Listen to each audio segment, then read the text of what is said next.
Just a little check-in.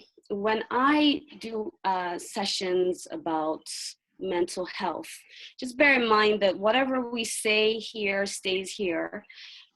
Be conscious of what you feel comfortable sharing. If you would like to be anonymous as you share, please feel free to do that. Sometimes I have clients who feel more comfortable, sharing without their names because there's some things that you might feel are quite personal. Another thing you could do is, if you don't want it to be something that you're asking for yourself, even if it's something you're asking for yourself, you can say something like, I have a friend who has this problem. And then that way it's not as personal. So just feel free to share in a way that is comfortable for you. Okay? Yeah. So just as Liz mentioned earlier, I have over 12 years experience, 14 years so far. I was trained in the UK. In case you're wondering what brought me to counseling, I was studying in the UK and struggling because I wasn't really motivated to do my course at the time. And I don't know if some of you experienced this, but, and I'm not putting a bad name for these professions, but with my family, it was either you became a lawyer, a doctor, or an engineer.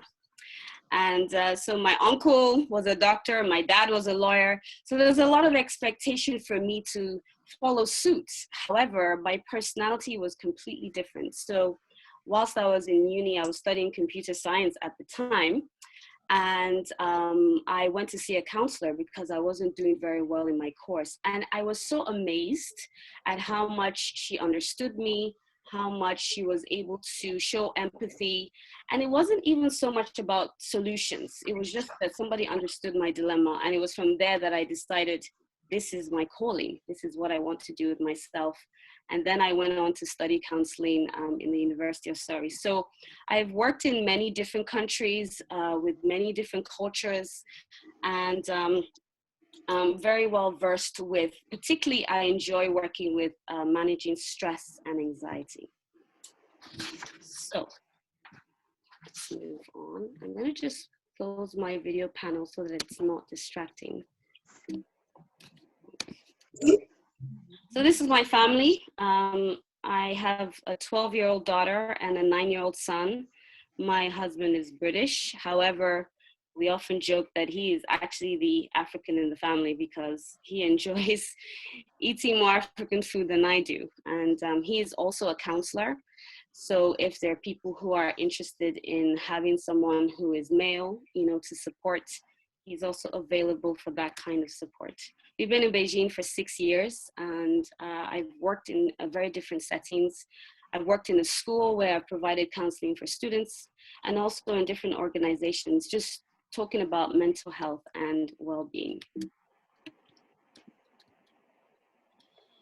So today we're going to be talking about managing stress and anxiety. The first step would be to focus on your own awareness. Someone asked me the other day, how do I even know that I'm stressed? Because if you're in isolation, like so many of us, you might not even know that you're experiencing some kind of anxiety or depression or stress. So we're going to talk about what that might look like. Then we'll go on to what self-regulating looks like. And I like the mindfulness approach, which I will share more of. I don't know if you've heard much about mindfulness, but we'll talk about how beneficial that can be for your mental health. And then finally, we'll talk about strategies and things in your toolbox, bearing in mind that every individual is unique. So some of the things I'll be sharing today are quite generic. Generally, when I'm seeing clients, I always look at your history, I look at your lifestyle, I look at your health, your nutrition, your sleep, because one thing might work for somebody, but it might not work for another. So, have an open mind today, even if, some things you might think, okay, yeah, I've heard that before, I know that. Just have an open mind and see what resonates with you. And if something doesn't resonate, just, we can leave that for today. So what is stress? Going to our first points of awareness. Again, like I mentioned before, sometimes you might not know that you're experiencing stress, but the people around you might know. So we want to know how our stress affects us and others. So just a quick check-in. Right now with the coronavirus, I'm sure we're all up to date with, the news and how it's affecting the rest of the world. And it's important to understand and to know for yourself how your engine is running. How is it for you today? Are there some habits that you feel like you're developing to cope, with this current situation of isolation? For some of us, we're sleeping later or maybe not even being able to sleep at all. Some of us are trying to complete our tasks, maybe drinking more coffee or going to food or even alcohol, just to relax our nerves. And this isn't anything to make you feel guilty or to feel bad. It's just a check-in, because again, we want to know, are there new habits that you've developed that you didn't have before? Or are they existing habits that have actually escalated as a result of this level of isolation? I will say that for myself, definitely a new habit I developed was late night eating. This isn't something I used to do a lot before, and I noticed that, okay, it's a way of unwinding the nights. I started eating later and later. So just check in with yourself for a moment and think, are there any habits that you think, this is something I'd like to change or I'd like to enhance in a healthier way? I share these statistics with you so that you know that we are not alone. Mental health all across the world is becoming, the WHO says that by 2030, that it will be the biggest burden, the next biggest ailment next to heart disease. And even in Africa, 5% of the population suffers with mental health, and that's expected to rise to 15%. And that's important to note that, because I know sometimes there's this stigma around mental health, that I don't, culturally, again, for me, I grew up understanding about spirituality and maybe there were demons, or maybe this is like an Obanje spirit, or maybe this is juju, or this person with dada hair has this or that. And we can maybe spiritualize something that could be as scientific and as simple as a mental health problem. And so I think that, particularly for us, as Africans, just to bear in mind that it is rising and statistics are being gained, from our continent to say that it's something that we really need to take seriously. Sometimes we talk about resilience, and I get this a lot when I'm working with children. People will say, oh, children are so resilient, they're tough. However, if you don't have the right coping skills to help you through a situation, and like I said before, everybody is different, everyone has a different sense of transitioning, you will struggle, with anxiety or stress, and you may not know exactly the skills to help you bounce back. So a lot of what we're going to do today is really think about, what does resilience mean for you? And being resilient in one situation, you might find in another that you're just not coping and you don't quite understand why. That's okay. A lot of what we will be talking today is really looking beneath the iceberg. And when we focus on our behaviors, we forget that actually what's happening is that there is an unmet need. And particularly right now, most of the people I'm speaking to, the biggest unmet need is certainty. A lot of people are feeling, I don't know what's going to happen in the future. Will I graduate? Will I be able to keep my job? There's a lot of stress about that. And we act out in different ways, when we're feeling uncertain. For some people, they're lonely, if you haven't really built a network of people that you feel close to here, you might be going through some levels of loneliness.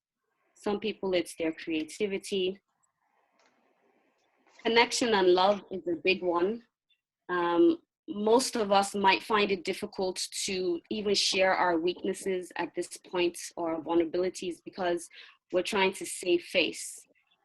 But that unmet need can lead you to different kinds of behaviors as well. So these are just a few other things. So just to bear in mind as we go along and you look through this list, is there anything that resonates with you? You know, is there anything that you feel like underneath, this is what you missed? Some of you may be living far away from your families. You know, you might be the only one who is here trying to manage all this isolation and even further isolating yourself because there's no one to connect to. So just be aware of what that might be for you. Okay, so going on to stress. It's really just responding to the demands and the pressures that we're going through. And really, we need it. Stress is essential for survival. When it gets prolonged and where you feel stuck, that's when it becomes a problem. And you might develop some levels of anxiety. And anxiety has to do a lot more with your fear of what is to come. You know, so again, healthy levels of anxiety is good because it's a way of problem solving. When you think about the worst case scenario, it helps you think about ways to solve that problem. However, if it is sustained, where you're stuck in the what if this doesn't work and what if that doesn't work, then it can become more of a problem. So today I want to talk about your stress cycle. Again, just being self-aware of what your personal stress cycle might look like. And usually when you have a trigger, it often starts with your mind, your thought process. And then you might start to experience some kind of physical symptoms in your body. Then, you know, feelings may arise. And this is the part where a lot of people actually get stuck because sometimes they don't even know what they're feeling. And if someone asks you, you might feel like, I'm not sure. And so we're trying to identify what your thoughts are, your physical symptoms are, and your emotions that are affecting your behavior as well. I want to add a little bit of neuroscience into this because I think a lot of times we forget that our bodies are reacting in a way to support us or even counterintuitively create more stress for us. Every time I show people this part about the parts of their brain, it just brings an awareness and a level of empathy that you're not going crazy. Your body is actually doing what it's supposed to do. So the front of your brain is your problem-solving brain, the prefrontal cortex. And it's the part that helps you to think. It's the part that helps you focus. It helps you make good choices. It's your problem-solving brain. This part of your brain, the amygdala, the emotional brain, is so tiny, but it's the oldest part of your brain and starts from your mother's womb. So if your mom was stressed when you were in her stomach, you might find that a lot of times when I have clients, I always ask them, what was happening in your mom's life when she had you when she was pregnant? And if there was a lot of stress, it kind of makes sense why they would come out with some anxiety that started from when they were young. And that has built up over time. So the amygdala, it doesn't think, it just reacts. You know, its main job is to fight, flight, or freeze, and to tell you that you're in danger and you need to act straight away. With your memory, your hippocampus, that's the part of your brain that links old memories with new memories. And with the hippocampus, right now, you know, depending on your situation and if you have experienced trauma in your earlier life and vulnerability, what I'm finding is during this coronavirus time, you might realize that you're experiencing things that you're like, I don't understand why this is happening. This has never happened to me before. Because what isolation can do is it can bring up old memories and it can get triggered. And when you get triggered, that anxiety can get triggered as well. So we want to be aware about how these parts of our brain affect us in our daily life. Like I said before, it doesn't think, it reacts. So, you know, in the old days, you know, when we lived in the time where they were saber-toothed tigers, people naturally instinctively reacted to change and transition. If they needed food, they would go hunt. They would, you know, go look for shelter. However, over the years, we have lost that sense of reacting to our environment in the moment. And so we're not used to uncertainty. So right now, in this period where we can't tell the future, you know, I mean, right now, if we want to, we can predict weather for up to 7 days ahead. And we're used to having facts and information. Technology is so amazing that we can predict a lot of things that are going to happen. And so our amygdala isn't quite used to this level of uncertainty. So it's sometimes it's probably firing and thinking, wow, we're constantly in danger because we don't know what to do. And as a result of this amygdala reacting, Daniel Siegel, who's a neuroscientist, talks about how we can flip our lid. And flipping our lid is when we've gone beyond anger points, you know, and you might find that, you know, you say something to somebody and all of a sudden they just react and you're like, whoa, I didn't really mean it, you know, that intensely. But because their amygdala thinks that, oh, someone's offended me, it's, you know, I need to react. And if you're not aware that they are reacting, you react back. So when we react, we have different ways of coping. So your amygdala still reacts not just from anger, because sometimes we think when someone's aggressive or counterattacking, that's, oh, that person's angry. No, your amygdala can still react even when you're surrendered. So you might be in a situation where, you know, you're arguing with your partner, say, and your partner just keeps quiet because there's a part of him that is like, me, I don't want stress, you know, just this wahala is too much. So they just keep quiet and you think, why isn't this person reacting? Because they've shut down. Or for some people, they may just leave the situation because they also don't like to deal with conflicts. Others, in a sense, attack back. And so when someone is attacking back or freezing or running away, it means that the amygdala part of their brain has reacted and told them, get away from this situation or fight because you might be in danger. So I'm going to use a case study to describe this stress cycle. And hopefully, you know, as we go along this, you might be able to take a few tips on how that resonates with you. So I have a client who is male, he's in his 40s, he's an entrepreneur. For confidentiality, I will call this client Clive. And in the beginning of the sessions, like I said before, I take the family history. He grew up in a big family. He was the firstborn, so a lot of responsibility. He would often put other people's needs before his own, and so he had very, very high expectations of himself. So he came to me because he was already at his tipping point. He has children and he found himself just reacting very strongly, shouting at them all the time, snapping, being irritable, and to the point that he could tell that, you know, his kids were getting a little bit scared and worried, and he felt like, okay, I need to do something because it's not going away. So when we looked at his triggers, our triggers can be people, things, places. It can even be objects. Yes, you know, if there was, again, I told you about the hippocampus, if there's a memory of something that was traumatic for you in your childhood and you see that object again, it can trigger your stress. And so for him, he remembers, you know, growing up and feeling like his siblings were always so noisy. So he was very sensitive to noise. And he identified that his current trigger was the noise. When his children started shouting, he would get triggered and his stress and anxiety would get triggered. The other trigger that we don't notice, or stressor we don't notice so much, is internal. In the beginning, he wasn't really able to tell me what his internal stressor was, but eventually we got to find out that high expectations and also low self-esteem, you know, where he wasn't feeling very confident in himself, were affecting him. So we had to go back to his thoughts. What were his thought processes telling him? And I always encourage the what ifs. You know, people say, oh, don't worry, don't be anxious, but that is actually working against your brain and your body.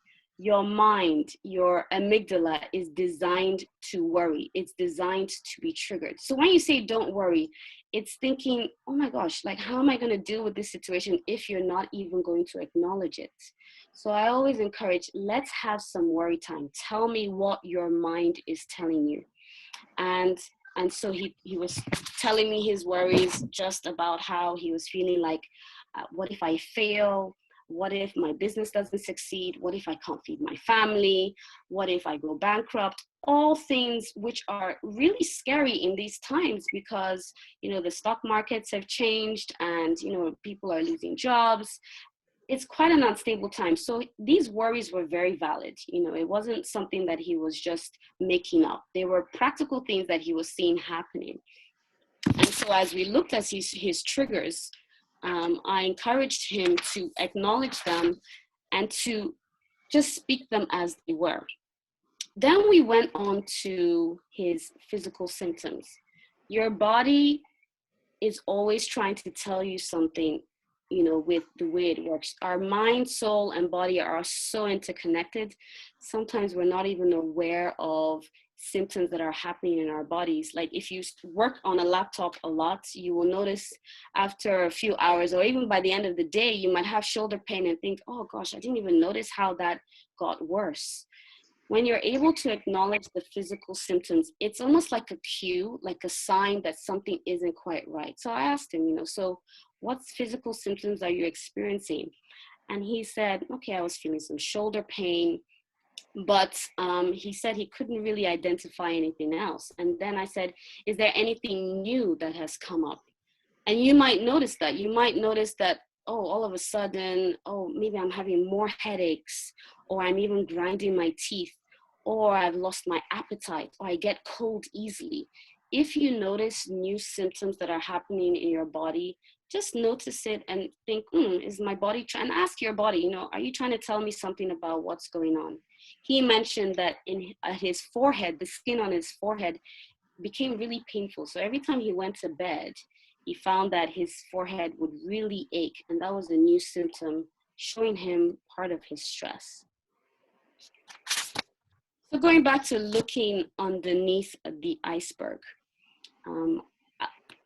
you know, below every kind of behavior that is happening, whether it's sleep issues or avoidance or anger, there's some level of anxiety. And whenever I was working with parents in schools, and they say, oh, my child never listens, and my child always wants to sleep in my bed, and, you know, they're always fighting in school, or, you know, they don't want to attend, I always ask them, do you think they are anxious about anything?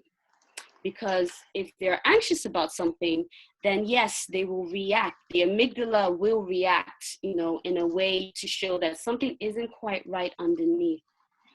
And so then we go deeper into the feelings. You know, what are the feelings that you're experiencing?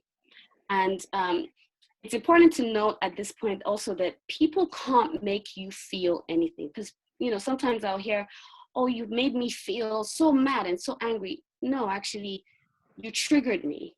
You triggered me because I was feeling something already and then I reacted. So with Clive, you know, he would say, my children, they never listen. They just make me so mad. You know, I just, you know, can't control myself because, and it was almost all about them. And so we had to bring it back to, well, actually, how are you feeling right now? And he was able to identify, I'm feeling helpless.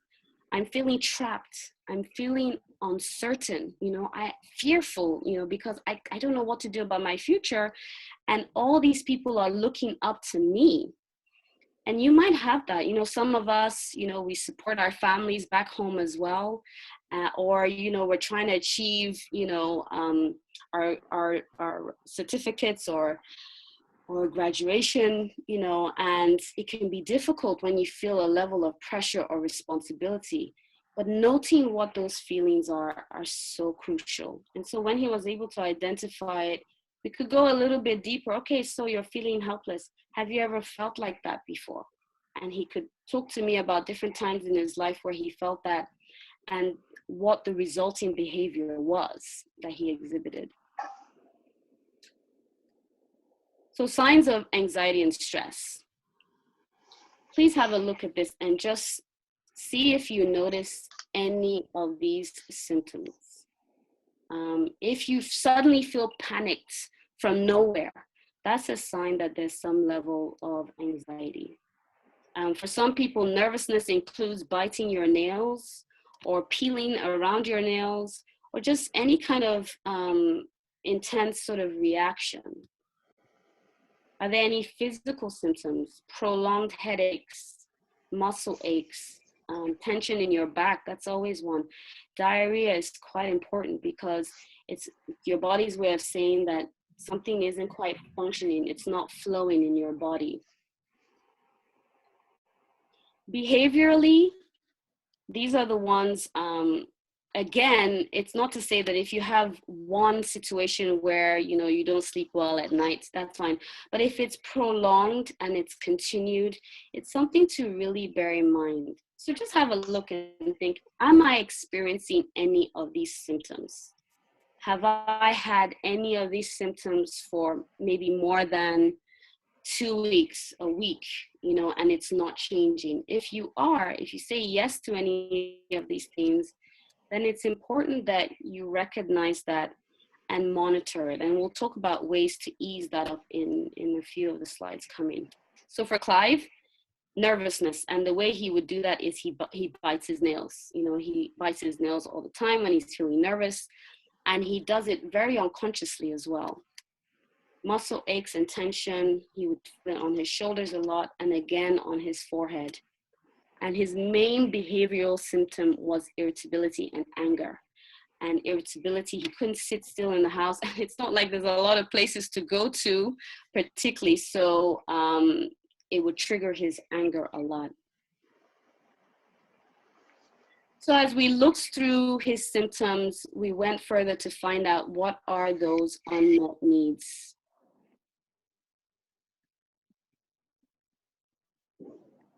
The ones he identified were, constantly worrying about his future and feeling like I don't know how to control my worries. But every day I feel stressed when I think about all the jobs that I'm losing because I can't work and meet people. For you, it might be you don't know when you're going to be able to start school again, or, if you're going to be able to see your family soon. So many different things it could be. The other thing he was feeling was wanting to be supported and understood. Now, as much as his wife loves him, she was also going through her own stress. So, and also a lot of his friends had left Beijing, so there wasn't anyone he felt comfortable to talk to. And so he was kind of struggling on his own. So by the time he reached out to me, he was already quite broken because he was feeling quite isolated. And again, another thing he identified was he wanted to feel he was capable of succeeding, as that firstborn child with a lot of responsibility. This is the first time in his life where he's felt like, wow, I may not be able to provide for my family. It's something he's not familiar with. When you ignore your symptoms, you can reach a tipping point. Some of the disorders that can result from reaching your tipping points are generalized anxiety disorder. This is usually diagnosed if it's happened for 6 months or more. Panic attacks, you may notice that suddenly, you feel fear about something, or someone may mention something, you get triggered and you start to have lots of panic attacks over a period of time. If that is happening to you, that's a sign that you've reached your tipping point. Phobias is a big one. Maybe it could be spiders, it could be mice, it could be snakes. If you've had old phobias and they come back, this is something to also show that maybe you've reached your tipping point. I remember for myself, when I went through a vulnerable time just before I was about to get married to my husband, it was so intense, and I was so excited about it, but so stressed at the same time. And I remember at that time, there was a cluster of birds, and in that moment, I just developed this phobia about clusters. And because I was experiencing some level of vulnerability. So now I know I'm at my tipping point. When I start feeling like I can't look at cluster of things, I think, whoa, I've gone beyond my points of this being healthy or normal. Health anxiety, we must be experiencing that. For a lot of us, we're worried, you know, am I going to get the virus? My loved one's going to get the virus? Are we safe? Even the worldwide pandemic now, this is quite a scare for a lot of people. So bear this in mind, you know, if it is excessive where you find yourself constantly checking online to make sure that, you know, you don't have germs around you, or you start noticing that you're cleaning things a lot, or if it's excessive, again, you know, obviously it's good to be healthy, but if it's excessive, it's something to check. I want to talk about vicarious anxiety, because I think a lot of us might be experiencing this, where you might not be feeling stressed, but because the people around you are highly anxious, you can pick up their own stress and make it your own. So again, you might be fine, and then you hang out with someone or look on the news and or talk to a friend or talk to a family member who's really concerned about you, and then you might realize, oh my gosh, I'm feeling quite stressed. I wasn't feeling like this before. If that continues and is prolonged, I recommend to give yourself a break from the media, from phones, and just ground yourself so that you're not taking on other people's stress, not too much of it. So I hope that gives you a little bit of an idea of taking stock for yourself. What is your stressor? What is your trigger, you know, right now? Is it a person? Is it a situation? I know sometimes even in our WeChat groups, you know, one person will say something, another person will say something, and you might take it personal. And then, you know, you've thought something, oh, are they trying to say this about me? Okay, I'm going to give it back. You know, think about those things. You know, what are your stresses? What are the thoughts that are happening behind those stresses? Are you experiencing any physical symptoms in any situation that you're finding challenging right now? What are the emotions? How is your amygdala reacting? You know, are you more of a surrendered person who just, you know, freezes? Are you avoidant? You know, do you sort of run away, or do you counterattack? What is your style? What is your dominant style of reacting to difficult situations? And then identify the needs. When you're able to identify your needs, you're able to communicate to other people. So for Clive, he was able to say, I need some space, guys. You know, when I'm with you guys all the time, you know, I feel like my amygdala is going to react and I'm going to shout. So please give me a little bit of space. He was also able to decide what can you control and what can't you control. So right now, he can't control what's going to happen in the future. But for today, he controls his body, his mind, and he can live for the moment, hoping for the best. Those are the things that he can control. And I can tell you that by the time we had our next session, his skin problem disappeared, you know, because I think when we are able to acknowledge what is happening to us, your body realizes that, okay, I'm not in danger.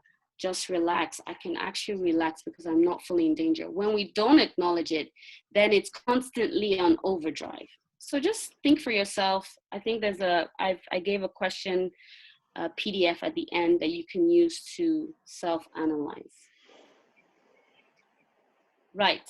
So I've almost spoken for 40 minutes now, and I wanted to talk a little bit about how to manage stress and anxiety in a toolbox using mindfulness. Lewis, can I ask, do I have enough time? Should we take questions now? What do you think would work? Yeah, you have like 3 more minutes. If it's enough to do it in 3 minutes, then fine. Okay. Are there any questions from right now that you might have? Anybody? Oh, yes, please. Okay, somebody has a question. Mm-hmm. Yeah, go ahead, we're listening. I have 3 questions. Your mic is faint. Anxiety, is it everything? Yes. I can't hear you very well. Anxiety, is it Mm-hmm. hereditary? Say again? Hereditary. can someone get it from the parents? Because you're saying something about uh, that if the mom sort Mm-hmm. of was stressed during Mm-hmm. when she conceived the baby and while the baby was inside her and all that, that there are Yes. possibilities of that Yes. I'm so person. glad you brought that up. Yes. I am The so person, glad that you brought. Yes. and So then yes, hello? yeah, Mm-hmm. I was thinking maybe I asked all the questions and you give feedback, or whichever Yes, way. I really like that you brought up that. Yes, anxiety can be, passed on to children, particularly if it's over, generations as well. A lot of times we might not even realize that our own parents were anxious or depressed even, because in those days they weren't given those labels, they probably didn't even know what the signs were.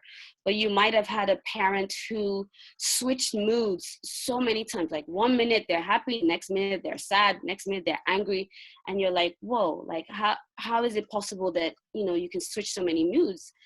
And a lot of that has to do with anxiety.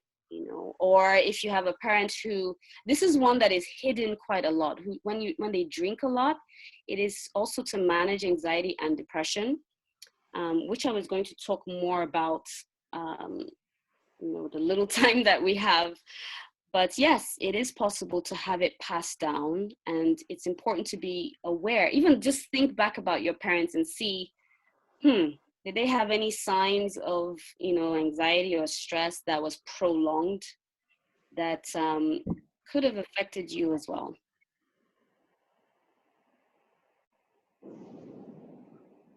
Okay. Okay. Yeah. The second question I wanted to ask is, what is the thin line between anxiety and depression, and what actually is the relationship between the both of them? So depression is more about the imbalance that can happen in your brain, particularly with dopamine and serotonin, which is a hormone, your happy hormone, that flows through your body and your brain. When those things are out of balance, you can have a sustained period of low moods and lack of motivation, where you literally feel like, I can't shift this thing. It's not like a quick fix of like, right, I'm going to get happy today. It's over a period of time. Anxiety is more cognitive, it's more worry, and you tend to have symptoms of it in your body through whether it's phobias or, for example, PTSD. So it's more reactive in your body, whereas depression really can slow you down. It's like depression has a lot more to do with negative self-talk, so your mind is kind of reminding you a lot, you're no good, you'll never amount to anything, and it's very hard to shift that kind of mindset.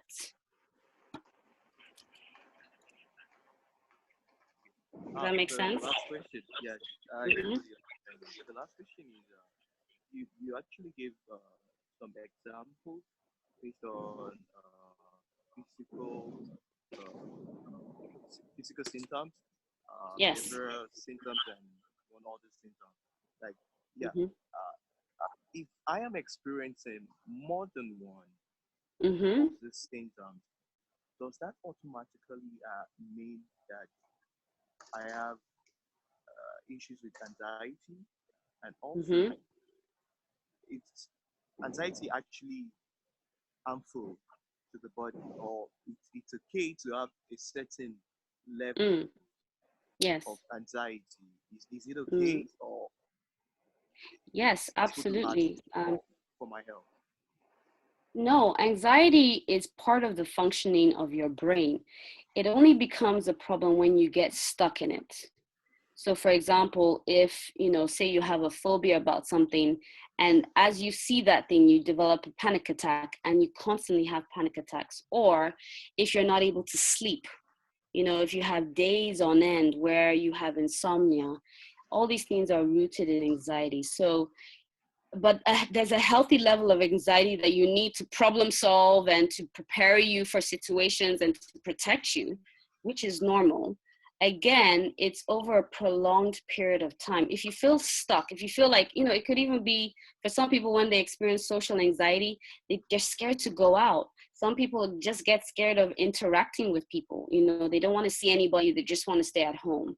So it's when it affects your connection with other people and your daily functioning, that's when it's more something to address and check out and possibly get help for. Okay, thank you. That's all from me. Yes, great. Yeah, Okay, so a question came in while you were talking. Mm-hmm. Yeah, the person said, how do we manage anxiety? Okay, so let me go back to that. I want to show you this video because it is, let me see. Managing anxiety really is about your mind. And it seems simple, but acknowledging your thought process and bringing yourself back in the moment is the first step to managing your anxiety. There's a professor, Dr. Jude, where he talks about how you can manage anxiety through mindfulness. So I'll just play this video and then we'll talk more about that. This is just the next generation of exercise. We've got the physical, exercise components down, and now it's about working out how can we actually train our minds. Dr. Brewer is trying to understand how mindfulness can alter the functioning of the brain. He uses a cap lined with 128 electrodes. We're going to start filling each of these 128 wells with conduction gel. The electrodes are able to pick up signals from the Oops, sorry.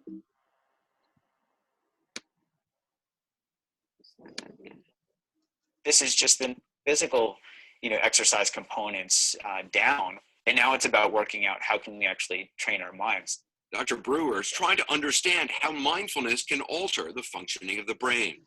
He uses a cap lined with 128 electrodes. We're going to start filling each of these 128 wells with conduction gel. The electrodes are able to pick up signals from the posterior cingulate, part of a brain network linked to memory and emotion. This is all just picking up electrical signal from the top of your head. Since attending the mindfulness retreat, I'd been meditating daily and was curious to see if it had an impact on my brain. We're going to have you start with thinking of something that was very anxiety-provoking for you. Okay. When I thought about something stressful, the cells in my brain's posterior cingulate immediately started firing, shown by the red lines that went off the chart on the computer screen. Just drop into meditation. Okay. When I let go of those stressful thoughts and refocused on my breath, within seconds, the brain cells that had been firing quieted down, shown by the blue lines on the computer. It's really fascinating to see like that. Dr. Brewer believes everyone can train their brains to reach that blue mindfulness zone. He says all the technology we're surrounded by makes it difficult. So, we noticed from the video that it really all started with his mind. Anxiety, again, is, feeling a perceived fear about the future. And when we're able to train our minds and actually catch the thoughts, the first thing about managing anxiety is to accept it. Have that time. Sometimes I say to people, before you go to bed or even when you start the day, write down in your journal all the things you're worried about, or even say them out loud. Okay, so today I'm worried about this. I'm scared of this worst case scenario. Allow yourself to say what the anxiety is. And then, we release it. We release those thoughts. And the way to release those thoughts is to come back in the present moment. And it can be as simple as just taking a deep breath. I know that sounds really simple, but literally, the front of your brain is your thinking brain and problem-solving brain. When your amygdala reacts, it sucks up all the oxygen in your body because it's ready to fight. When you take a deep breath in, it allows the oxygen to go back to your front brain so that you can go back to your problem solving. So when we breathe, we just take a moment to just breathe and acknowledge our thoughts, and we manage that and we let it go. It relaxes your body and it reduces anxiety. there are other ways also to manage your anxiety. Importantly, I think through your well-being. So little things like, and I'm just moving forward because of time, you know, checking your levels of hydration. Even the other day, I saw something about if you drink more water, it just flushes toxins out of your body. And again, we're trying to figure out how to just keep your mind and your body balanced. Nutrition is an important one. Sometimes you can have a lack of supplements in your body that are causing you to have an imbalance and low moods. So it's important to check with your doctor. It's good to do blood checks and just to check what minerals are missing in your body. You know, I know that vitamin D is something that we don't get a lot of. So vitamin D affects things like depression. So feel free to speak to a nutritionist or someone and check for your specific situation what supplements are lacking. Sleep is a big one. I cannot stress enough about sleep. If you are getting less than 7 hours sleep a day, you're completely imbalancing your body, and anxiety happens with that. You know. Hello? So it's really important. It's really important to get a good amount of sleep. I work with a lot of clients that have insomnia, and insomnia is based on anxiety. Again, you know, before you go to bed, acknowledging the fact that your mind might say, you're not going to sleep well today, you're going to be so tired, your muscles are aching you never sleep well, all that sort of negative thinking, acknowledge it. And then when you're in bed, you can simply just lay there, you know, and just sort of, okay, I'm in the battle of feeling like I'm not going to sleep, but at least I'm resting your body. If your mind understands that, you know, you're not fighting about whether you're going to sleep or not, but you're comfortable with just even lying down on your bed, your amygdala won't react as much. Screens are another thing. Research shows that the white light in our screens keep us more awake, you know, so an hour before bed, you know, try and switch off all your screens. Don't keep your phone by your bed or your laptops, or that white light triggers the hormones in your brain. And so an hour before bed, you know, try to avoid all screens, try to dim the lights in your room, and just lie on your bed and try the process. Your body clock also needs to adjust to having the same sort of time of sleep every day, so that your body know, oh, it's time to go to bed now and it's time to wake up. So that could even be as late as 10:30 or 11, and then you wake up at 6. You can choose that over time, but your body needs sleep. When we don't sleep well, we are grumpy the next day, we're more anxious, we can't think clearly, our prefrontal cortex, our front brain can't think properly because we don't have a balance. So if you're trying to manage anxiety, the first place I will go to is your sleep.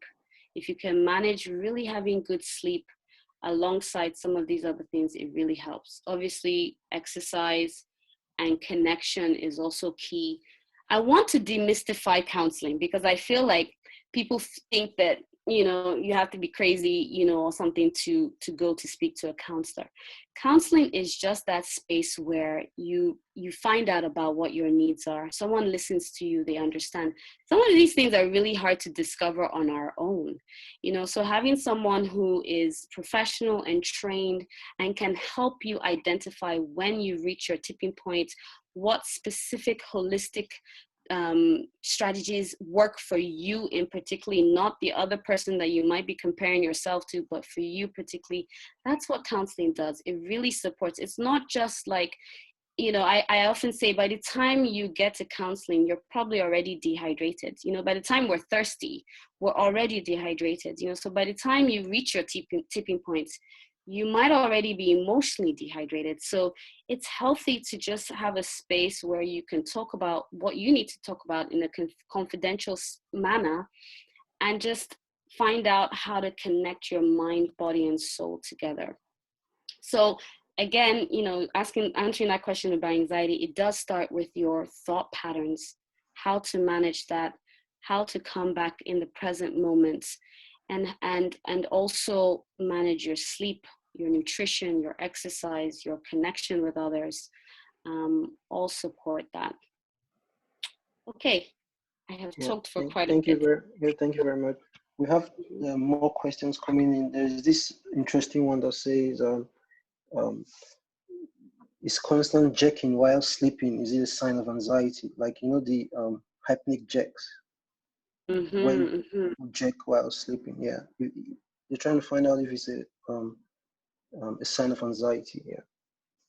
So for that, yes. So for that, if I was speaking to that person, we would need to find out what are your sleep patterns, you know, because you go into different sleep cycles, right? And is this something that you've just noticed? Has it something that has existed for a while? If it is something that you've just noticed, then, you know, I'd recommend that whilst this happening, if you're awake, you know, whilst it's happening, notice if you're feeling anything as it's happening. Is your mind racing, you know, for example? But we sort of need to find out a little bit more about your sleep cycle, you know, when do you go to bed? Has it happened for a while? It could be a sign of anxiety. It could be a way that your body is trying to tell you that something isn't quite, you know, balanced. But it's hard to tell just from that. So if it's prolonged and it's worrying you, then yes, I would check that out. Yeah, thank you. There's another question here. It says, in the face of the corona, are you here? Yeah, I can hear you. Okay, the person said, in the face of the coronavirus pandemic, we have seen the degree of pressure it causes the healthcare system and general public. Many people in Africa are still living in denial. How do we educate and motivate family members and friends in Africa to understand the potential gravity of the disease without causing panic and anxiety? Again, you know, anxiety is not all bad, you know, and I say that because we need a level of anxiety to help our minds and our bodies transition. How we communicate about it is important. You know, I don't know if some people may have even experienced family members calling you and saying, please be sure you're safe and be careful. So you don't want to, remember I talked about vicarious anxiety. You don't want to speak to them from your own space of anxiety, you know, because you don't want to pass that on. So, you know, let them know that, yes, this is serious, this is happening. However, you know, there's many things that we're experiencing every day. You know, every other minute there's a car accident that happens that kills many of lives per day, you know, but there's a level of comfort that we've come to where we can manage that. So we've had epidemics through the years, you know, and now with all the technology and resources we have, there are ways to cope with it. Yes, in Africa, they need to be more conscious and more aware. You can share it from a place of, I'm concerned, you know, please be safe. However, you don't want to create more anxiety through it, and trusting that people will know what to do. You know, we are superpowers. Africa, we will know what to do. We've had the Ebola crisis that has happened there, and there are measures that can be put in place to support communities. So try not to express your anxiety about that, because that could make it worse also. Yeah, thank you very much. There is this other question. It says, does listening to music and watching movies help with anxiety? Music for sure. I love that, because our body is made up of water, and with water there comes frequency. So when you listen to soothing music, it can help balance the waves in your body. You know, so sound healing, sound therapy is something that is evolving through time. You know, you can find some nice meditations. Oh, and what's really important about this is that your judgmental mind is mainly your thinking mind.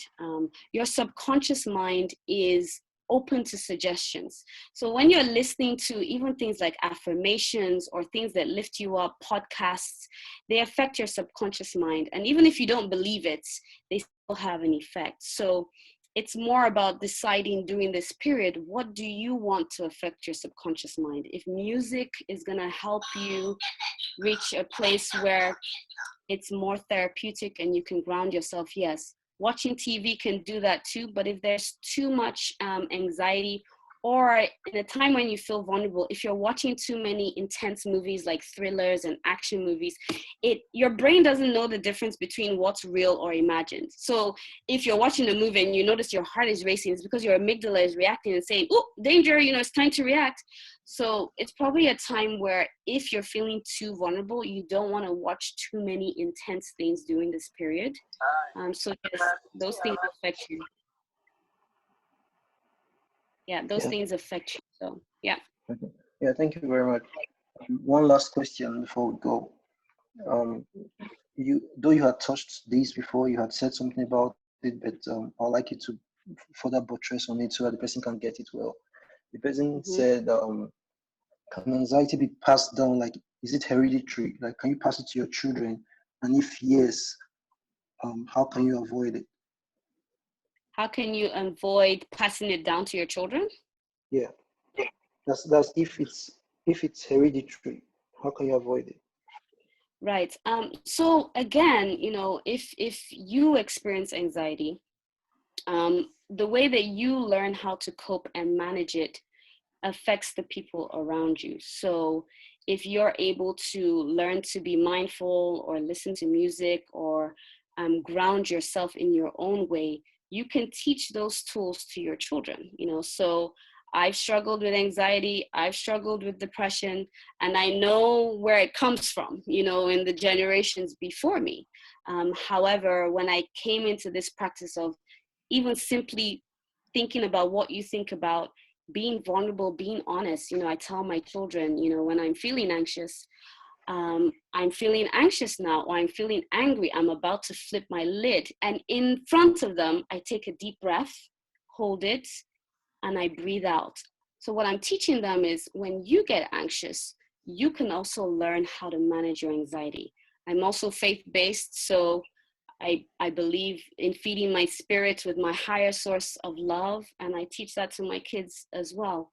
So I guess what I'm saying is that, yes, even if you have it, if you learn the skills for yourself, because it's all about mirroring, you can teach those skills to your children, because they will experience some level of anxiety. But if they know, remember I talked about resilience, if they have effective coping skills, they can bounce back from it too. I can tell you that in my years of doing all this, I haven't gone to see a doctor, physician for over 10 years now, because I really focus on healing, all these things I've talked about with well-being, and also my mind. I'm very connected in my mind, soul, and body. So I rarely have these anxiety symptoms, which, have been passed down in their own way, because, and I mirror that to my children too, because they exhibit signs of anxiety too, but we have the tools to teach them. Yeah, thank you very much. But that doesn't answer what the person actually meant. The person wanted to know if it's genetic, like if. Yes, it can be genetic. Yes, it Right. can be genetic. Okay. Yes. Yeah. Thank you very much for that. And time is almost up, so we don't have more questions. Okay. I'd like to hand over to our acting president to conclude. And yeah, Justina, over to you. Your mic. Okay, hello everyone. Thank you, Mr. Luis, our host for today. Thank you for giving me the opportunity to give the vote of thanks. Thank you. On behalf of Nigerians in Diaspora Organization, Nido China, first of all, I would like to appreciate our speaker tonight, Mrs. Titi. Thank you so much. You're welcome. Personally, I would say I've learned a lot from your presentation this evening. It's really enlightening and informative. Thank you so much for that, for being with us this evening. We really appreciate it. And also to the event committee, thank you for putting this event together. Thank you for your time, your commitment, and for making this event a success. Thank you so much. And I would also like to appreciate our friends. We have a lot of people here tonight. Yeah. A lot of people, non-Nigerians, thank you for being part of us this evening. Really appreciate you. And also we have media station in our midst, 2 media stations in our midst. They don't want to be known, but they are here in our midst. I want to appreciate them for also joining us. So we appreciate everybody for being part of us this evening. We love you, and we hope that you practicalize everything that has been taught this evening. And as this the coronavirus still continues, I hope that this storm will be over soon and we can go back to our normal lives, and we just go back to our activities. So I just want us to keep safe and just relax. Everything will be all right. Like she said, anxiety, we all have it, is good. It has its own negative part and the positive part. So let's just relax and move on with our lives. Thank you so much. So, sorry, please, if we want to reach out to Mrs. Titi, probably we want to take our therapy further or, or ask questions. How do we contact her? Okay, the host, admin, you can please send our website. She has a website. You can send it on the group now so that everybody can see that. Yeah.